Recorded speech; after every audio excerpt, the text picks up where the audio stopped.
Does my homeowner's policy cover that van theft of gifts? Yeah. But what are your usual kind of wedding gifts? Whatever's on the register. That's true, whatever, yeah. Money. Do you know people still put cash in an envelope, which I think is insane? I'm one of those people. You are? Huh? It takes forever to cash a check. I feel like waiting. Yeah, that's true. I think I'd rather do a gift card. But a gift card and cash are about the same thing. At least a check, the person you write it out to theoretically is the only one that should be able to cash it. So when people stole all that stuff, and they always put the table right by the door going in, make it an easy getaway. All they have to do, the most important thing is grab that basket or bucket or whatever of gift cards and cash and checks. And the homeowner's policy itself doesn't pay enough. Tickets, banknotes has a special limit in silverware. Anything else, not so much.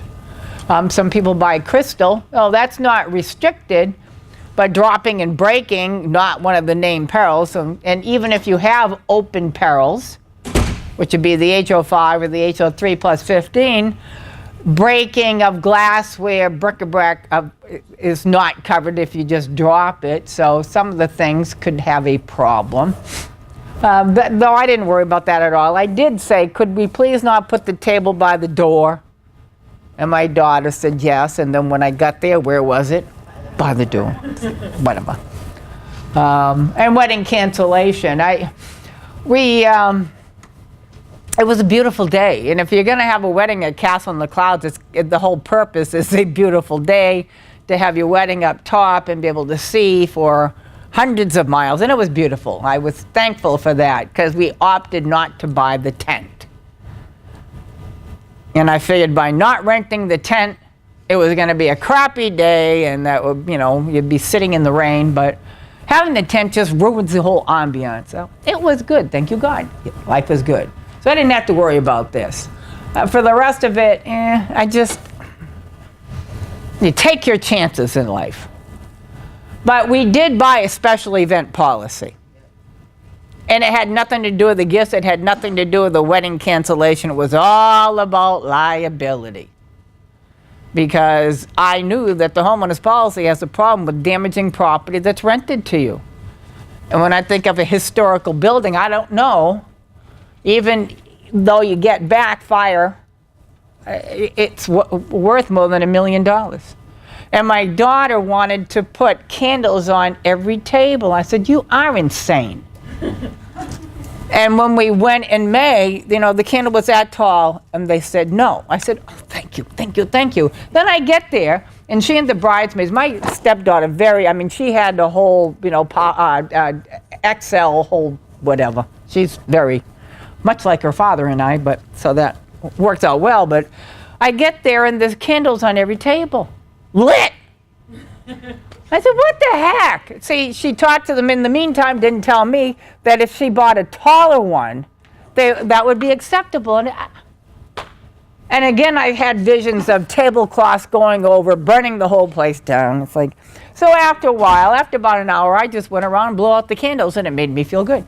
That's why they make battery operated. I know. Well, those weren't fun. She wanted the real flame. It's like, oh. Control. Yay. Yeah. Mm. Oh, well. Oh, well. So, they all were drinking and didn't care about the candles anymore. There are various special event policies. I ended up with the Fireman's Fund one through rvnuncio.com only because it was Memorial Day weekend, and when I got home and I needed to send a certificate of insurance, my agent had closed for the weekend.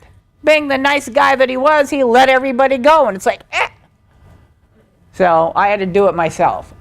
Some people use Travelers. Who uses Travelers? I know he had Travelers because we had talked about it, but I didn't know I needed it that second. We were supposed to bring it up with us, and they let us, slide on it. So there's all sorts of things you can buy ensuring the wedding. Yay! What I was concerned with was Host Liquor. I had an HO91 carrier, but I just didn't want to deal with it. And I wanted more insurance. And I worried about the property and the care, cost, and control. That concerned me. And they wanted a certificate of insurance. That didn't bother me, but they wanted to be an additional insured, and I couldn't do that. The only way I could give them additional insured status was to buy a special event policy, which I was going to buy anyways. It just, I had to do it immediately. And I figure if you're spending thousands of dollars on a wedding, you know, I like peace of mind. I'm not afraid of spending money for peace of mind. That's what insurance is all about to me. The whole cancellation bit was a non-issue to me. It was all about liability and to have a wedding that I didn't worry about what's happening to whoever. So it was the bottom portion. The rest of the stuff I didn't care about. And I think this comes from travelers. Reasons to buy wedding insurance.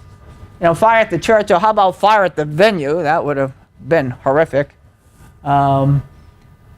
Actually, the wedding was in Rochester, and everybody drove like a caravan up to the venue, but that was fine. We all found our way there.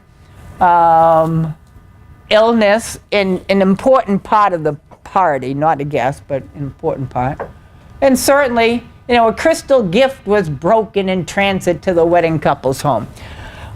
Well, broken isn't covered under the homeowner's policy, and even if it was a stolen gift, would you put that kind of claim into your homeowner's policy? But would I, if I bought gift coverage, would I put it into this policy? In a heartbeat. I ain't never buying it again. Who cares? Kind of like MPIUA. Who cares how many losses you have with them? It's not like they're going to non-renew you for that. So for this, I would. You bought the gift coverage, why not? Wedding gown was stolen. How many people have been married here? How many of us still have our wedding dress? What are we doing with it? I wear it Halloween. You know, I'm thinking that in about 5-6 years, maybe one of my grandchildren will want to wear it. I don't know, because what's the point? I'm saving it for my daughter. She won't want it, trust me.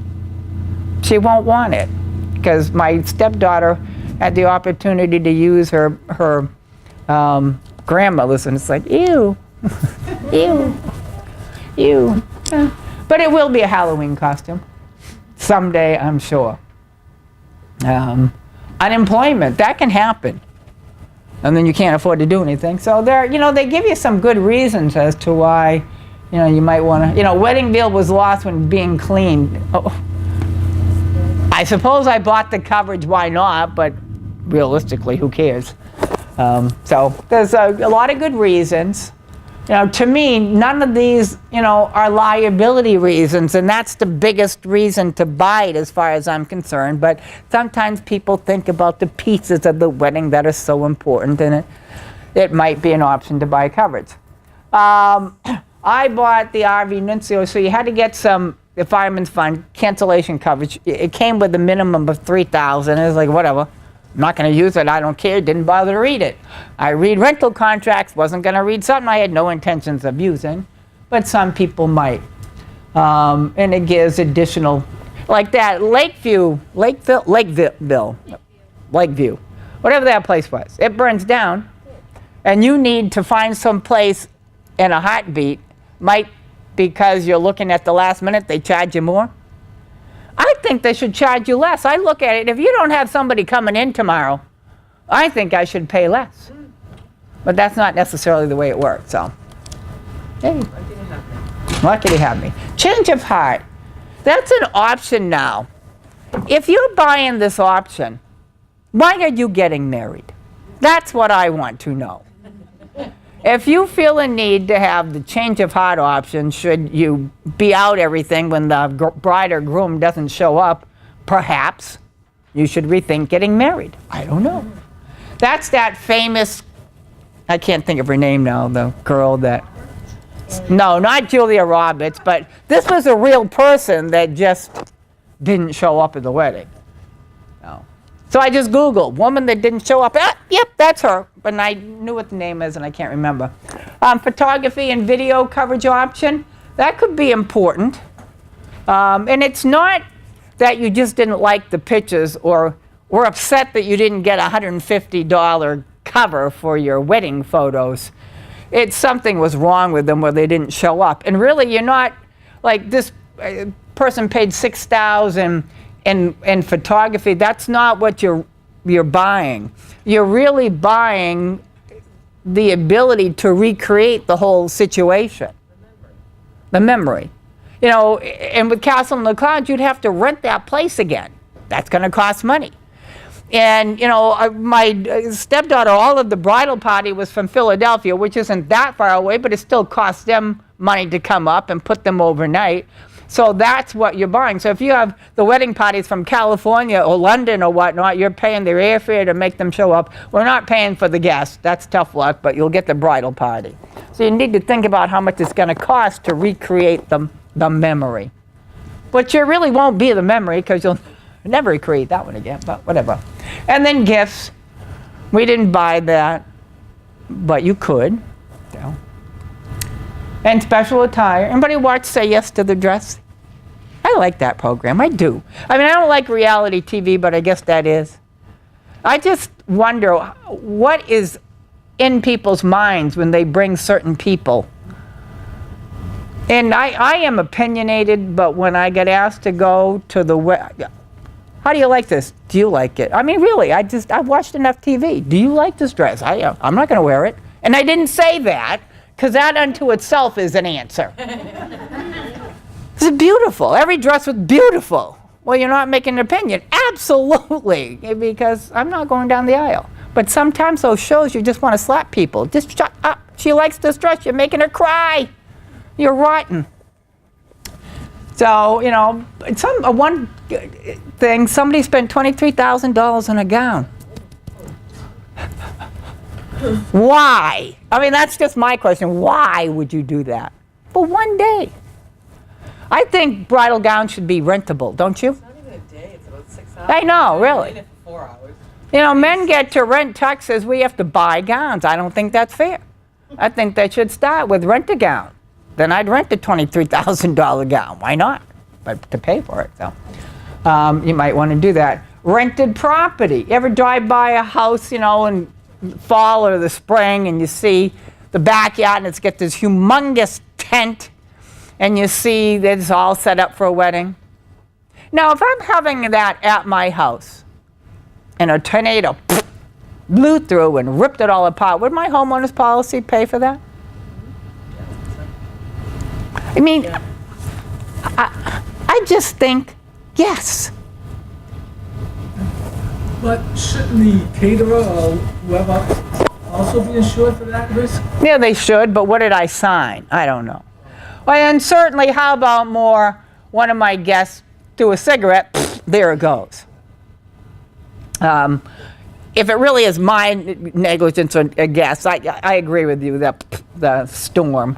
But if you're, sometimes just something from Taylor Rental, to me, all of that is personal property and insured is using. I mean, a tent, if I owned it, it'd be covered. Tables, if I owned them, they'd be covered. Tablecloths, silverware, china, stemware, the whole 9 yards to me is covered. And one agent emailed me and said, well, my insurer's doing this and blah, blah, blah, blah, and they just wanted to verify that they were covered under their homeowners.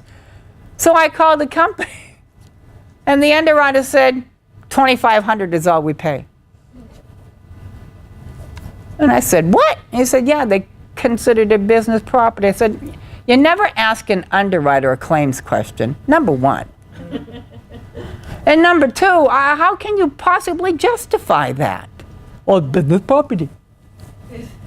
And if you look at the HR 91, use it any time in any manner for any business purpose. Oh, come on, I'm not. But I think you've got to have some responsibility to look at it from the standpoint of what the insured is using it for.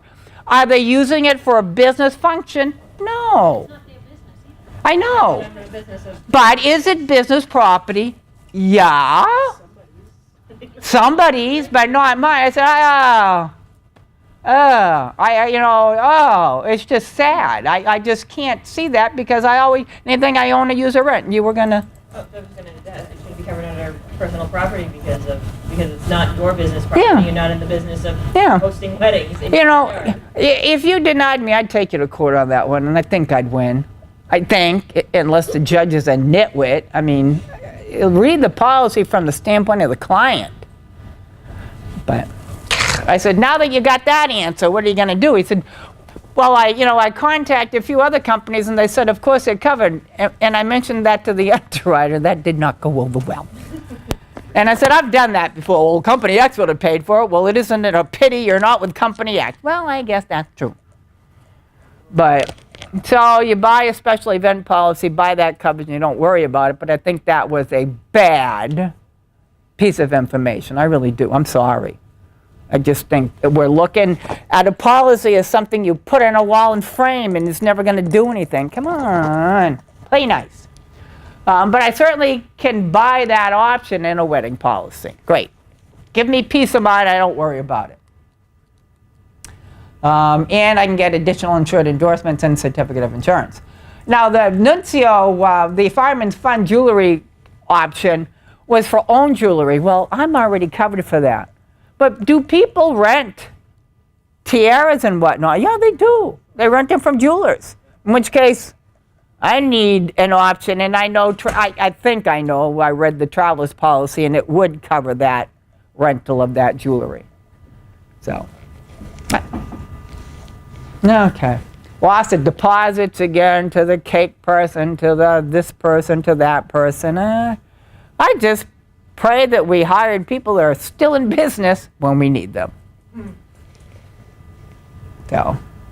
Like, what if your wedding planner jump ship? Your caterer closes his kitchen. Reception site burns down. Ooh. DJ goes out of business. Whatever. And like professional counseling. They didn't show up, and now you need counseling. Well, that's like the change of heart option. I don't know. But you can buy that. But to me, it's all about personal liability and buying back coverage for damage to the rented premises. Not the tents and tables and chairs, but the building itself. So that was the reason why I bought the coverage, and just to have a set of liability limits outside my homeowners and my umbrella. So in addition to what I bought there, I had homeowners and umbrella too. So how much insurance is enough? I don't know. What's the bad situation? So. And all of them guarantee host liquor coverage. So definitely if you're with an HO 2000 or 2011 carrier, definitely if you're with MPIUA, if you're having alcohol, you might want to make sure. And somebody asked me a break, does it make a difference whether it's open bar or paid bar? And not really. Open bar, I probably have more responsibility, only because you're going to drink more, because what? You're not paying for it. And you'll have shots too, because why not? When you pay for your own drinks, you drink less generally, and you make sure you remember where you put your drink down. Open bar, I put it down somewhere. Who cares? Let's go get another one. But still, from a negligent host not keeping track of how many people have been overserved, I can still be sued. So, and I didn't look at the policy, which is odd for me. And I'm thinking, after the fact, and then I looked at the policy and said, phew. When does a homeowner's policy begin and end? 12:01 a.m. And it dawned on me, oh my God. There's an after party after the party. And then I looked at the coverage. It went for 48 hours. I said, well, they're better than I am. I didn't even think to look. Because we had a nighttime reception. Didn't get over till midnight.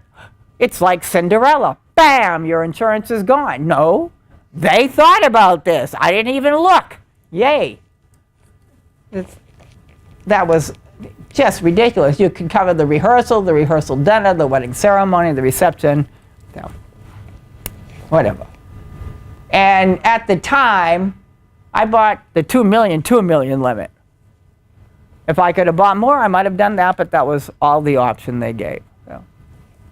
And I could go online and do it, though RV Nuncio is a brokerage, and agents can go through it just like with travelers and buy the policy on behalf of the client, or the client can go directly. And the only reason I went directly is because I was calling at 3:30 and they'd close their office at 1, and I said I was going to have that certificate with the additional insured information shipped up to them by 5 o'clock, so I had to do it myself. But otherwise, I would have given the agent the opportunity to make, 10 cents for commission. But I don't like buying insurance online. And as an independent agent, I would not want to send my clients online to buy insurance because they might learn how to do it. And that's not good. So I would rather use a company that has me involved. But that's just me. No. I could buy insurance online and do better at it than a lot of my clients could have. Can you buy insurance online and do better at it than the people you sell insurance to? Yeah, because you know what to look for. They don't. To them, it's all about price. Save 15% in 15 minutes. Yay, that's what it's all about. Okay, so now instead of significant other, she's now the better half, or he is, whichever. So they buy some toys. More and more, I mean, I see more and more trailers with ATVs and snowmobiles on them and jet skis in the summer than 20 years ago because people got money. People like fun.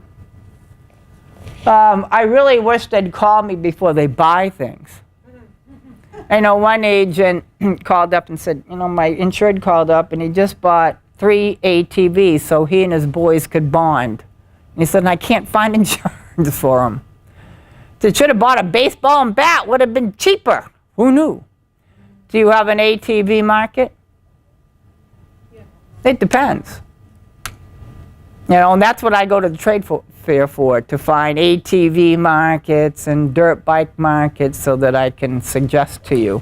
You got a market for trailers parked down the Cape all year round? Nope.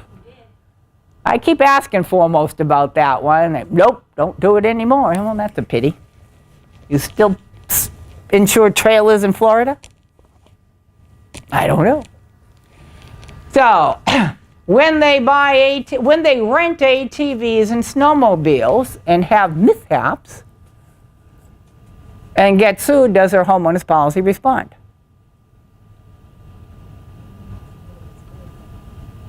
And it really doesn't matter what edition of the homeowner's policy it is. But I always like to show the answer for all of them so we know where, what to do. When they buy these things, what about their auto policy?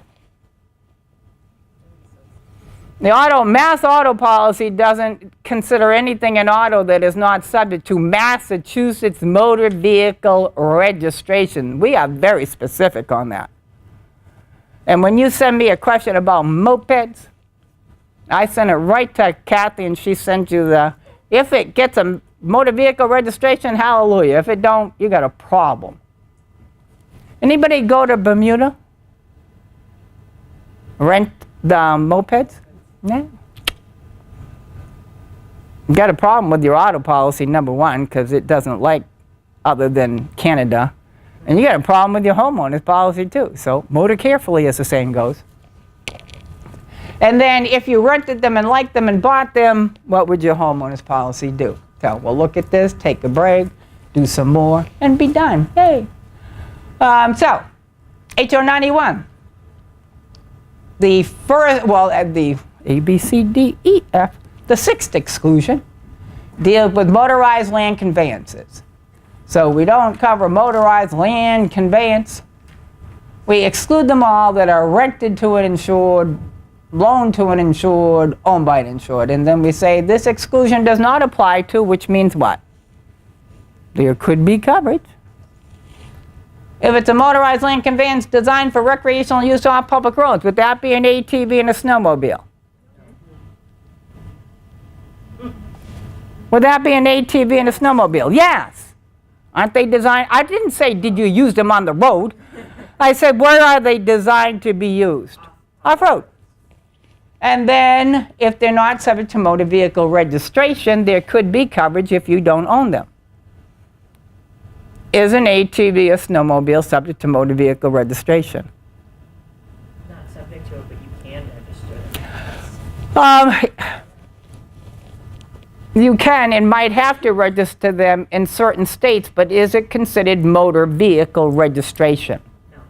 And that was at least one court case in Vermont, it was a snowmobile. Now, in some states, if you're going to use a snowmobile or an ATV on public trails, they have to have a registration. But it is not from the Department of Motor Vehicles. It's from maybe the Fish and Game Department or the Park Department or some little department, but not the DMV, which is what they call it in the rest of the real world. We call it the RMV in Massachusetts. In Massachusetts, it's the environmental police. And by EPA. Ooh. So that it was litigated that motor vehicle registration is not the same thing. So that can be helpful. That can be helpful. So if I don't own it and it's not subject to motor vehicle registration, the exclusion does not apply. Where does my liability cover me?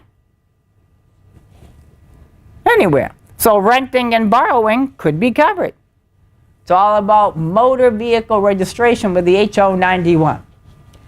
Now, the HO 2000, 2011, finally, after decades of trying, we finally set it so that it's got some teeth to it. Is an ATV a self-propelled vehicle? Yeah, so it's a motor vehicle by definition. And again, when we look at this, motor vehicle liability means any BI or PD arising out of any self-propelled vehicle used by anybody. Great. So that's a definition. And what do we do with that definition? Under the HO 2000 and 2011, this is the absolute first exclusion in the policy under Section 2. We get rid of all the vehicles. And it's interesting, the definition is alphabetical. Aircraft liability means, hovercraft liability means, motor vehicle liability means, watercraft liability means. Aircraft is an A. It comes first. So this is the first definition in the policy. But it's not the first exclusion under the HO 2000 or 2011. We skipped over A and H and went right to M for motor vehicles. Why? Because probably more of your clients have self-propelled vehicles than they do airplanes or hovercraft. What is a hovercraft anyways? Who has one? So we dealt with the very first liability exclusion before the insured gets sleepy and gets sick of reading. Bam, this is a homeowner's policy, not a self-propelled vehicle policy. And BI and PD and medical payments do not apply to motor vehicle liability if that self-propelled vehicle, motor vehicle, is registered for use on public roads or property. It doesn't say motor vehicle registered, it says registered for use. Or, not registered, but such registration is required by a law or regulation issued by a government agency. Would that be the Park Department? Could that be the EPA? Could that be Fish and Game? So, we bypass that whole hoopla of what DMV is versus if you need a sticker or some kind of registration to use a self-propelled vehicle. Or should have, but you thought you were slick and didn't buy it anyways. You have no coverage. So if where you're using that rented, owned, or borrowed ATV needs a registration, you have no coverage. You need a self-propelled vehicle policy. You need an ATV policy. You need a snowmobile policy. And my second favorite sentence in the policy is, if that exclusion does not apply, there is still no coverage. But, pretty much, if it's not subject to motor vehicle registration, then could we still have liability coverage under the HO 2000? Yes. But that's an if. And if you're on public roads or trails, you probably are going to have a problem with that. If you're not on public roads or trails, might you have coverage if you don't own it? You might. Because like the HO 91, we still say the exclusion does not apply if you don't own it. So renting and borrowing could be covered if where you're using that critter doesn't require any kind of registration. If it does, you're toast, no coverage.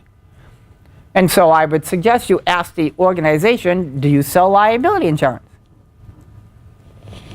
And if they do, then I'd buy it from them. If they don't, then I personally would pass. Y'all can do what you want, motor carefully. Now, do insureds know all this when they go on vacation? Nah. Do they think about this when they go on vacation? No. If you go on vacation with me, do you think about this whether you want to or not? Absolutely. I will ruin your vacation for you. Yes, I will. I will make you hate every second of it, and you'll never go with me again. We'll just do non-excluded activities. That's what we'll do. Okay. Snowmobile, same thing.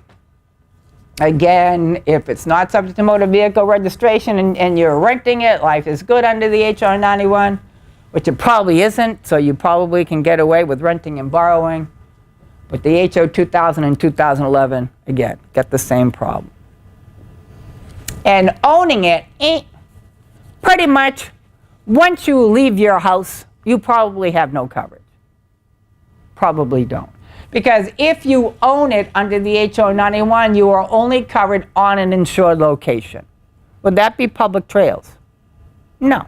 Would that be your next door neighbor's house? No. I mean, it's residence premises, second home with extended liability coverage to, any premises used in connection with your house, which has been litigated and is not 5 miles away. At least not in Massachusetts. In fact, in Massachusetts, you had a problem with beach rights, but that's a different story for a different day. So pretty much, if you own it and you take it off your residence premises, we probably have no liability coverage. And the HO 2000 and 2011 doesn't even give you all of the insured locations, but again, once you take it off your residence premises, you are probably not on an insured location. So if you own it, you need a recreational vehicle policy. This is a homeowner's policy, not a recreational vehicle policy. This is not one size fits most. It's a specific purpose. And we have other policies to sell, which is why there's more of us in business than 2 of us. So, alrighty, 108. How many people get to work at home? Bless you. I mean, if I'm not teaching, I work at home. And actually, they get more work out of me there because I don't have a lock on my office. My husband threatens to put one on, but he has not yet. That's great because I live 90 miles away from the office, so that would just, I'd be in traffic, and I'd be too tired to do anything at night. So, hey, life is good. And I'm like this, this is my new dedicated office. Telecommute. Sounds more professional than work at home. Hey. Is the equipment in our office covered under the homeowner's policy? Entirely? No. Now, could the business special little limitation of coverage apply? I think so. But, I mean, how fancy do you have? And that depends. Customers won't come to our house, but coworkers might drop off supplies, or FedEx or UPS might deliver information or supplies. If someone is injured, will the homeowner's policy respond? I think you get a problem with liability. Somebody emailed me the other day. They're insured. What are these? They're a business, and they do $350,000 of sales of product out of their house. Yay. You do realize the homeowner's policy doesn't give you products liability coverage. Just so you know, they were upset that the company wouldn't give them the incidental occupancy endorsement. I don't care if you don't leave home. You got a business exposure on that the homeowner's policy is not designed to cover. Now, if you have a lot of foot traffic, might the company not want to give you any coverage under the homeowner's policy? Yeah. But I mean, I have moved 5 times in 20 years. Nobody knows where I live. I have to keep changing the address so I get stuff. But honestly, if the UPS or the FedEx driver gets hurt, who's investigating what packages delivered, whether it's Amazon or MAIA? Let me see. The insurance company before they pay out. Would they really? Workers' comp. It's workers' comp, But does that preclude them from suing me because my front step is faulty? No. They get workers' comp, and then they sue me. Stuff every day from Amazon. And I think was from the MAI. Well, I don't order that much personally. But would it behoove the insurance company before they paid out a couple $100,000 just to ask what package was delivered?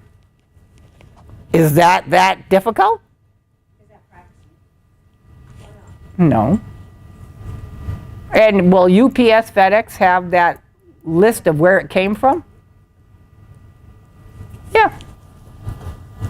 And then if it came from Amazon, I buy some books on Amazon for my ethics class because I just hate that class so much. I look for new things all the time. And I get more mileage out of going online and finding articles. But I do order some business books. Could they ask what I ordered before they paid the claim? But certainly for me, I can get stuff shipped from the office. Is it a big exposure? No. But is it an exposure? Yeah. And so I asked the company to put this endorsement on my homeowner's policy because I know what I want. Can a company say no? Absolutely. But if it's just one office in your house, you don't have foot traffic, you don't have clients come, will the company most probably give you the endorsement? I've never been told no. I've been told no on other things, but that's not one of them. And then do I tell my umbrella carrier too, just for the heck of it? It doesn't bother me to throw $20 at it, because that's what it is between the umbrella and the homeowners, really. Maybe 50, but I doubt that. Somewhere between 20 and 50. Business in the home, HO 91 includes trade, profession, or occupation.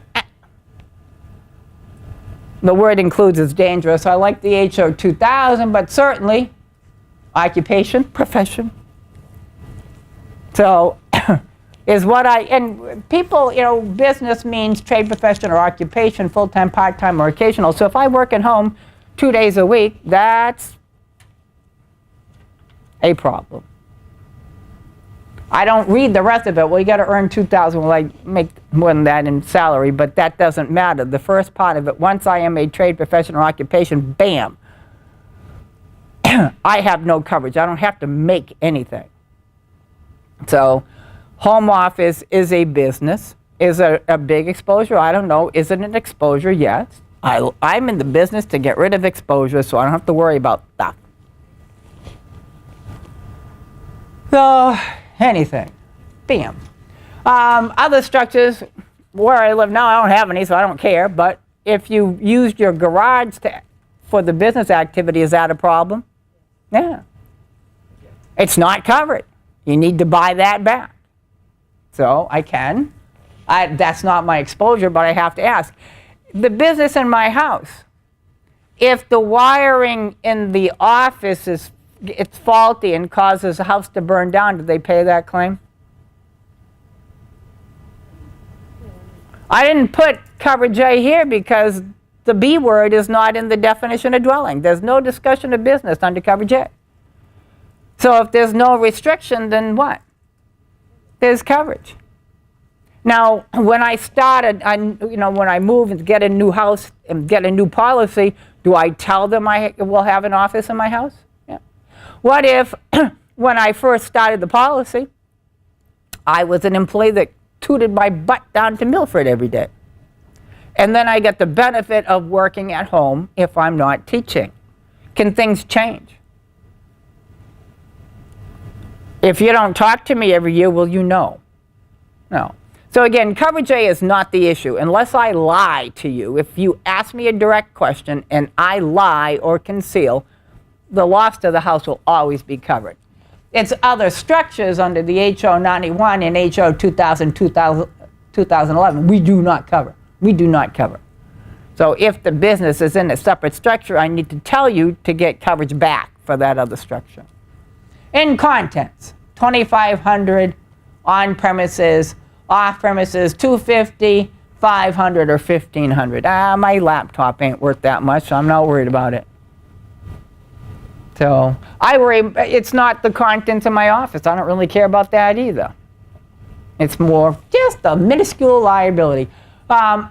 There's no loss of business income, so if somebody is a sole proprietor and something happens to their house and they can't conduct their business, do we care? No. You get loss of rental income, that's it. But to me it's liability. There is no coverage for the HO 91 business, the HO 2000, 2011 WAPs it's all together, but there is no business liability coverage.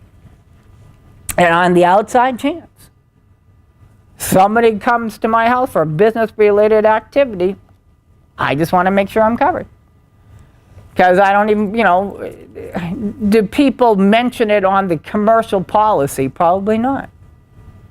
And even if they did, I don't trust a soul in this world with my insurance. If they mention it under the BOP or the CPP that we have, great. But I buy my own coverage because I know it gets paid for, I know what I have, and anything else is just gravy. It's just great. So, I might think about this. And there's no liability, so when I get that $325,000 of whatever these people are selling, they got a whole products issue here. It's not an incidental occupancy issue. Before we take a break, so dwelling, there's no problem. Excluded other structures by a back, limited personal property, which could be a problem. Somebody I know had an antique store, and then they rented it. Now they just use eBay to sell all their antiques. So they got a bunch of antiques at any time on their premises that they're always going to sell. They got a major business property issue. I don't. And they got a liability issue because what they sell could injure somebody or something, correct? And so they get a products issue, and the homeowner's policy doesn't cover business, on premises or off premises. And so I asked for this endorsement on my homeowner's policy, just for the limited liability issue that I have. Permitted incidental occupancy. And what that person needs that sells $325,000 of whatever is not this endorsement. This endorsement allows me to describe the business, so office, consultant, whatever. And it gives me the opportunity to say, oh, by the way, it's in the separate structure. Ding, ding, ding, ding, ding, ding. Because the very first thing it says is, remember, other structures don't cover business. So if it is, then it gives me the opportunity to buy that structure back. And for contents, it says, Irene, that $2,500 business property on the residence premises does not apply to the declared business. But it still exists for any other type of business property. So if I sell Mary Kay on the side, Mary Kay products would be limited to $2,500, but my office contents are just part of covered C. And I think that product issue, you get a problem with that because it doesn't change the off-premise business property. That's still either $250, $500, or $1,500. And again, depending on the edition date, and I don't care about that. It is my laptop, it's not my LCD. My laptop I did not pay $1,500 for. I don't have the HO 2011, but this is not a brand new laptop, so I'm not going to worry about it. Besides the fact, if it gets stolen, that's why I watch it. The deductible is going to apply anyways, correct? I paid, I think, $800 for it.